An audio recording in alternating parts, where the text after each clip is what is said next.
네, 안녕하세요. 오늘도 미국 주식시장에 대해서 한번 보도록 하겠습니다. 네. 사실 오늘 같은 경우는 큰 변화가 있다라고 하기엔 약간 애매한 것 같아요. 역시나 동일하게 뭐 미국 관세 이슈라든지, 그 다음에 테슬라는 뭐 마찬가지죠. 머스크의 뭐 CEO 브랜드 이슈, 그런 형태로 진행이 되고 있고요. 뭐 다른 점이 있다라고 해보면, 역시나 이제 팔란티어나 그런 조그만 소기업 테슬라나 이제 아마존, 마이크로소프트, 엔비디아처럼 이렇게 큰 기업의 빅테크보다도 팔란티어나 또는 아이온큐, 그다음에 뭐 아처 에비에이션 그런 안드로일 같은 기업들이 조금 소소하게 작은 일들이 일어나고 있다라고 보시면 될 것 같아요. 물론 그 소소한 것만으로도 시가총액이나 개인 기업상으로도 굉장히 많은 영향을 줄 수 있다라고 볼 수 있겠고요. 오늘의 시간은 3월 18일 화요일입니다. 그래서 이제 좀 있으면 이 엔비디아의 GTC가 다가오고 있어요. 그래서 이 GTC로 인해서 굉장히 이 미국 증시 조정이 조금 어느 정도는 회복되지 않을까라고 사람들이 많이 기대를 하고 있어요. 그래서 여기에서 보시는 것처럼 이번에 그 팔란티어 같은 경우에도 AIP 콘이라는 걸 다시 했죠. 여섯 번째라고 해요. 이번에 보니까. 그러다 보니까 여기에서도 굉장히 많은 고객사들을 신규 고객사와 그 다음에 기존 고객사들은 그럼 어떻게 팔란티어의 AI 플랫폼을 활용하고 있을지를 공개를 하면서 주가를 회복했다라고 합니다. 그래서 GTC에서도 사실상 엔비디아의 새로운 제품이나 고객들의 말도 공개를 하겠지만 중요한 것은 그게 주가에 영향을 얼마나 줄지를 우리가 한번 생각을 해볼 수 있을 것 같습니다. 그래서 지금 보면은 GTC에 대해서 궁금하신 분들도 계실 텐데 보시는 것처럼 이렇게 유튜브에 엔비디아 검색을 하시면은 이렇게 엔비디아만의 자체 공식적인 이렇게 채널을 보실 수가 있는데요. 여기에서 라이브 채널을 오시면은 이렇게 GTC 키노트가 이렇게 대기 중인 걸 보실 수가 있어요. 그래서 여기에서 라이브로 바로 보셔도 될 것 같습니다. 과거에 이렇게 CES 2025도 이렇게 라이브로 했던 키노트를 이렇게 올려놨으니까 이런 걸 통해서 엔비디아의 펀더멘탈, 그러니까 엔비디아의 펀더멘탈은 결국에는 AI 하드웨어와 AI 소프트웨어를 모두 포괄을 하는 AI 칩에 대해서만 생산을 하는 게 아니라 소프트웨어 쪽도 일을 굉장히 많이 잘 하고 있다. 그런 부분들을 한번 살펴보시면 좋을 것 같습니다. 그래서 전체적으로 어떻게 보면 테슬라나 빅테크들은 조금씩 하락을 했고요. 테슬라도 4% 정도 하락을 했는데 이 정도면 사실 많이 하락한 건 아니죠. 사실 과거에 이제 얼마 전에 220달러, 200달러까지 거의 하락을 했기 때문에 테슬라는 좀 더 어떻게 보면 하락할 여지도 보인다라고 볼 수가 있습니다. 파란티어는 그런 와중에 다시 회복을 하면서 회복세를 보이고 있고요. 오라클도 마찬가지네요. 그 다음에 전체적인 소비재 같은 경우인 월마트나 코스트코도 회복을 조금 하는 형태로 보이고 있습니다. 그래서 일단 빅테크에 대한 개괄적인 걸 보도록 해보면 엔비디아 같은 경우에는 현재 하락을 했고 GTC를 조금 기다려보고 있고요.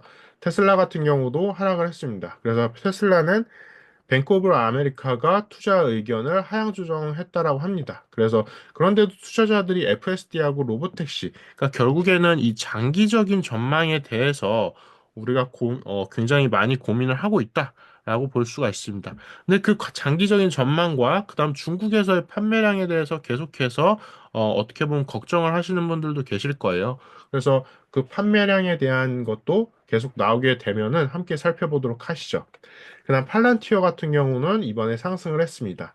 팔란티어는 이제 캐시우드의 아크인베스트가 1,500만 달러 상당의 팔란티어 주식을 매각했다라고 하는데요.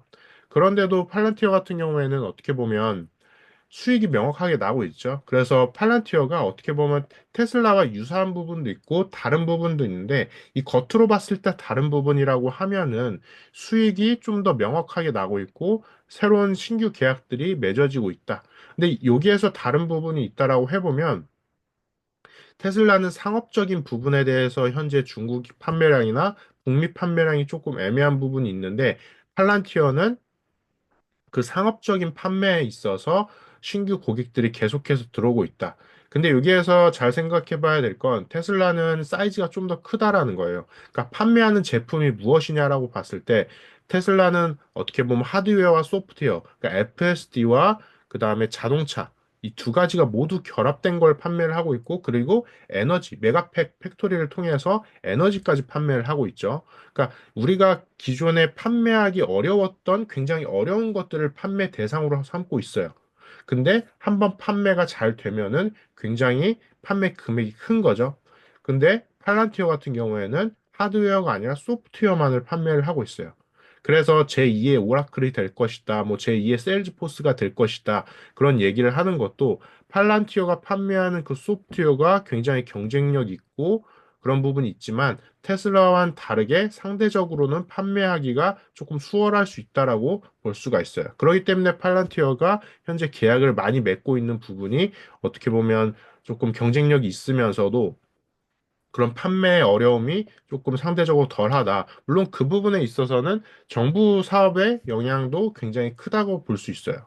그래서 팔란티어 같은 경우에는 그 정부 사업이 도대체 어떻게 진행되고 있는지 명확하게 나오게 되면은 그 부분도 우리가 좀 더 살펴볼 수 있지 않을까 싶습니다. 그다음 아이온큐입니다. 아이온큐 같은 경우에는 조금 하락을 하긴 했는데 24달러까지 어느 정도 회복을 했다라고 볼 수가 있고 이번에 GTC에 과연 이 아이온큐나 또는 양자 컴퓨팅에 대한 얘기가 긍정적으로 흘러나올지 그거에 대해서도 한번 주목해 볼만 할 것 같습니다. 그다음 구글 알파벳인데요. 구글도 조금 하락을 했고요. 구체적인 뉴스는 없었어요. 근데 시장 변동성에 따라서 조금 하락했다. 0.6% 또는 2% 하락하는 건 이 아마존, 구글, 애플처럼 빅테크 같은 경우에는 항상 좀 일어났던 일이다라고 볼 수가 있습니다. 네, 아마존 같은 경우도 그래서 1% 하락을 했고요. 특별한 뉴스 없이 시장의 흐름에 따라서 하락을 했습니다. 애플입니다. 애플은 0.2% 상승했는데 이것도 사실 마찬가지죠. 그냥 소폭 상승했고요. 시장에 따라서. 애플도 지금 기대감이 굉장히 많고 있어요. 미국에서 신제품이 나오고 있고 그 신제품이 한국으로 들어왔을 때 가격과 그 다음에 그게 판매량이 어떻게 될지 특히나 애플도 중국의 영향을 많이 받을 거예요. 그래서 중국 판매량이 어떻게 될지 그 다음에 서비스 판매량 뭐 예를 들어서 애플 인텔리전스라든지 또는 애플 인텔리전스도 사실상 서비스긴 한데 아이폰 17이 잘 팔려야지 그 서비스까지 같이 잘 팔리는 개념이다 보니까 하드웨어가 먼저 잘 팔려야 된다. 그렇게 볼 수가 있습니다. 그 다음에 맥북 M4, 맥북 에어가 얼마나 잘 팔리는지에 대해서도 그것도 살펴봐야 될 것 같습니다. 브로드컴은 0.5% 하락을 했습니다. 브로드컴도 최근에 많이 올랐다가 하락을 하고 조금 회복세를 보이고는 있는데 구체적인 변동 원인에 대해서는 아직 명확하게 나오진 않았습니다. 그래서 시장 이슈 같은 경우에는 역시나 소비자 물가 지수, 그 다음에 인플레이션, 그 다음에 페드, 연방준비제도의 이 금리, 이거의 영향을 아직도 많이 받고 있고, 추가적으로 트럼프의 정책에 따라서 많은 뉴스들이 계속해서 뻗어 나오고 있어요. 그러니까 결국에는 이 트럼프가 말하는 어떤 명확한 말과 그 다음에 그 명확한 말에 따라서 추상적으로 흘러나오는 애매한 소식들이 계속 나올 거예요. 그럼 그 소식들에 대해서 우리는 최대한 사실에 근거해서 떤 것들이 주가에 영향을 펀더멘탈에 또 주가뿐만 아니라 이 펀더멘탈 결국엔 기업의 이 테크 기업들의 펀더멘탈에 어떤 영향을 줄 수 있을지 공부를 해봐야 될 것 같고요. 그래서 오늘 야후 파이낸스 뉴스에도 보면은 항상 나오는 얘기지만 트럼프에 대한 이슈가 대문짝만하게 처음 이렇게 나오고 있어요. 그래서 이걸 한번 해석을 해보면 자, 트럼프 노미네이츠라고 돼 있죠. 트럼프가 보험원을 연준의 최고 은행 감독관으로 어, 지명을 했다라고 합니다. 그래서 이 부분은 트럼프 행정부가 대대적인 규제 변화를 구상하고 있다라는 신호라고 하는데요. 이 보험원이라는 사람에 대해서도 물론 중요하겠지만 결국에는 최고 은행 감독관, 그러니까 어떤 우리가 그냥 은행에서 그런 돈 관련된 걸 감시하는 사람이라고 생각이 될 수 있을 것 같은데요. 여기에서 그럼 결국에는 트럼프가 자기 사람을 새로 어떻게 보면 발탁했다라고 볼 수가 있습니다.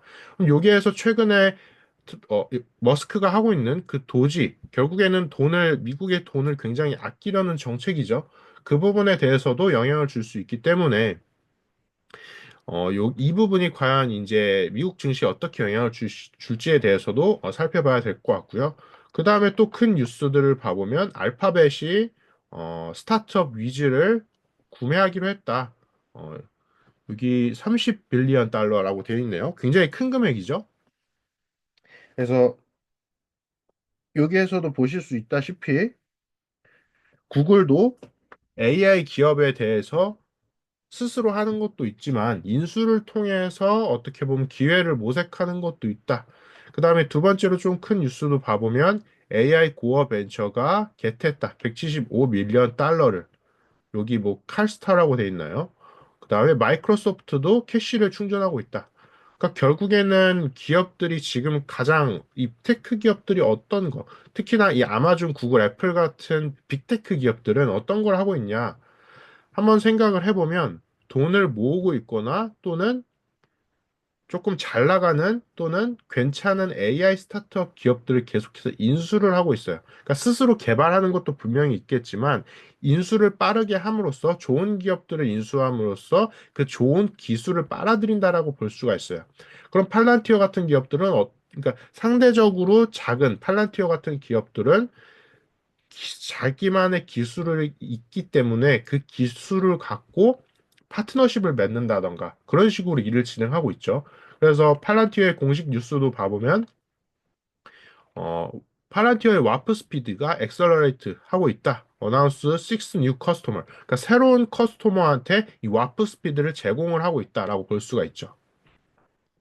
그 다음에 여기 여기 EYSA와 팔란티어가 파트너십을 맺고 있다. 모빌리티 어플리케이션에 대해서. 그러니까 이런 식으로 팔란티어 같은 기업들, 조금 작은 테크 기업들은 이런 식으로 파트너십을 새롭게 진행하거나 또는 신규 고객사들을 계속해서 모집하고 있다. 근데 빅테크 기업들은 기업을 인수하거나 아니면 자기들만의 어떻게 보면 거대한 기술을 개발하는 식으로 연구를 진행하고 있다. 또는 돈을 모으고 있다. 현금을 모으고 있다. 그렇게 볼 수가 있습니다. 그다음 BYD도 어떻게 보면 테슬라의 강력한 경쟁자 중에 하나죠. 그래서 BYD에 대한 이슈도 여러분들 한번 살펴보시면 괜찮을 것 같습니다. 그래서 여기 보시다시피 BYD가 그러니까 새롭게 어떻게 보면 보여주고 있는데 EV, 전기차 배터리 시스템에 대해서 5분 만에 충전되는 전기차 배터리 시스템에 대해서 새롭게 이렇게 밝혔다라고 해요. 그러니까 결국엔 BYD는 이 전기차에 대해서 굉장히 포커스를 두고 있고 물론 테슬라도 전기차에 대해서 포커스를 두고 있긴 하지만 테슬라 같은 경우에는 로보택시, 그 다음에 안드로이드, 그러니까 로봇, 그리고 에너지 시스템, 이 전체적으로 지속 가능한 에너지, 이 부분에 대해서 미션을 두고 있죠, 테슬라는. 그렇기 때문에 이 테슬라와 BYD가 완전히 동일한 사업체, 완전한 동일한 펀더멘탈을 갖고 있지는 않다라고 이제 우리가 보셔야 될 것 같아요. 그래서 테슬라는 좀 더 다른 종류의, 물론 교집합이 있어요. 전기차라는 교집합이 있긴 하지만, 테슬라가 생각하는 전기차의 활용 방안과 BYD가 생각하는 이 전기차의 활용 방안이 다를 수 있기 때문에 이 부분에 대해서는 BYD가 잘 나가면 테슬라는 주춤하는 거 아닐까? 무조건 그렇게 100% 생각하면은 조금 애매한 부분이 있을 수 있다. 그래서 테슬라와 BYD는 완전한 경쟁자라기보다는 약간 교집합이 껴있는 그런 경쟁자다라고 보시면서 생각을 해보시면 좋을 것 같아요. 그다음에 한국에서 보는 이 네이버 여기에서 통해서도 봐보면 나스닥 종합이 조금 하락했다가 다시 상승세를 보였고요. S&P 500도 상승세를 보였습니다. 그래서 전체적으로 이렇게 빨간불이 들어와 있네요. 그래서 해외 주요 지수도 보도록 해보면 전체적으로 어느 정도 상승을 했습니다. 인도네시아만 조금 하락을 했네요. 그래서 전 세계적으로 지수가 어느 정도 회복을 했다. 그러니까 주요 뉴스에서도 봐보면 뭐 테슬라 주가가 하락했다. 전기차에 대한 얘기를 하고 있네요. 그 다음에 테슬라, 뭐 이런 식으로 또 얘기 나오고 있고, 그 다음에 미 증시가 매도되고 있다. 그 다음 경기 침체 우려 탓 아니다. 뭐 이거 한번 봐볼까요? 여기 한번 봐보면 알고리즘 따르는 헤지펀드 매도 때문이라고 분석되고 있고, 그 다음에 미국 주식시장에서 나타났던 급락세가 미국 경기 침체에 대한 우려 때문이 아니라 일부 헤지 펀드들의 알고리즘에 따른 기술적 매도. 그러니까 여기에서 우리가 잘 생각해 봐야 되는 게 미국 경기 침체는 사실 장기적인 이슈죠. 단기적으로 끝날 이슈는 아닐 거예요, 분명히. 그리고 거대한 거시적인 이슈예요. 그러니까 여기 일부 헤지 펀드들의 알고리즘에 따른 기술적 매도는 미국에서 있는 그 사람들의 어떻게 보면 국소적인 조그만 이슈예요. 그러니까 이 헤지 펀드들이 5명이라고 해보면 그 5명이 그냥 기술적 매도를 한 거예요. 거기서 끝나는 거죠. 근데 미국 경기 침체 같은 경우에는 미국에서 끝나는 게 아니라 한국, 중국, 전 세계적으로 다 영향을 주는 거죠. 그렇기 때문에 이런 부분을 통해서 왜 주가가 하락했을까? 어, 기술, 미국 주가 증시 하락했으니까 좀 위험한 거 아닌가? 우리나라도 위험하지 않을까? 이런 생각을 하는 게 아니라 그 증시가 왜 주춤했을까? 기술적 매도 때문일까? 그러면 일시적인 걸까? 이런 식으로 우리가 한번 생각을 해볼 수가 있는 거죠. 근데 물론 이것도 100% 원인이 아닐 수 있어요. 미국 경기 침체는 사실 항시 일어나고 있는 일이죠. 그렇기 때문에 이런 부분에 대해서 우리가 생각을 해봐야 될 것 같고요. 미국 주가가 뭐 6%더 떨어질 수 있다라는 전망도 있는데 사실 이런 전망은 크게 의미를 가질 필요는 없다. 왜냐하면 떨어질 수도 있고 오를 수도 있고 그리고 그게 언제일지는 어느 누구도 장담할 수 없다라고 생각을 해봐야 될 것 같습니다. 자, 그렇고요. 여기에서도 뭐 큰 뭐 이슈는 아직은 없네요. 여기 나와 있는 것도 뭐 그는 관세 정책이 불확실성이 이어지면서 이것도 계속해서 이어지고 있는 얘기죠. 소비자 및 기업의 신뢰도가 급락해. 이것도 똑같은 이슈죠. 시장 매도세가 다음 달 2일까지, 그러니까 4월 2일까지 가중될 가능성이 크다. 근데 4월 달, 5월 달, 6월 달이 지나서도 관세 정책에 대한 불확실성은 이어질 거고요. 소비자 및 기업의 신뢰도가 급락하는 것, 물론 급락하는 것도 이어지긴 할 텐데 그 낙폭이 조금 다를 수는 있을 거예요. 그리고 신뢰도가 어느 정도 회복되는 기업들도 있겠죠. 그러다 보니까 이 부분에 대해서는 항시 일어나는 일이다. 기업 펀더멘탈에 영향을 많이 주는 그런 어떻게 보면 특별한 일은 아니다라고 보시면 될 것 같습니다. 그래서 이렇게 어떻게 보면 기관들의 이슈들도 함께 살펴보시면 좋을 것 같고요. 이렇게 영어로 된 뉴스를 바로 보시기 어려우신 분들은 이 네이버를 통해서 뉴스를 보셔도 어떤 굵직굵직한 것들을 한번 보시면서 어떤 이슈들이 크게 일어나는지 한번 살펴보시면 좋을 것 같고요. 네, 이렇게 마무리하도록 하겠고요. 오늘도 빅테크와 미국 증시에 대한 전체적인 이슈들을 살펴봤습니다. 감사합니다.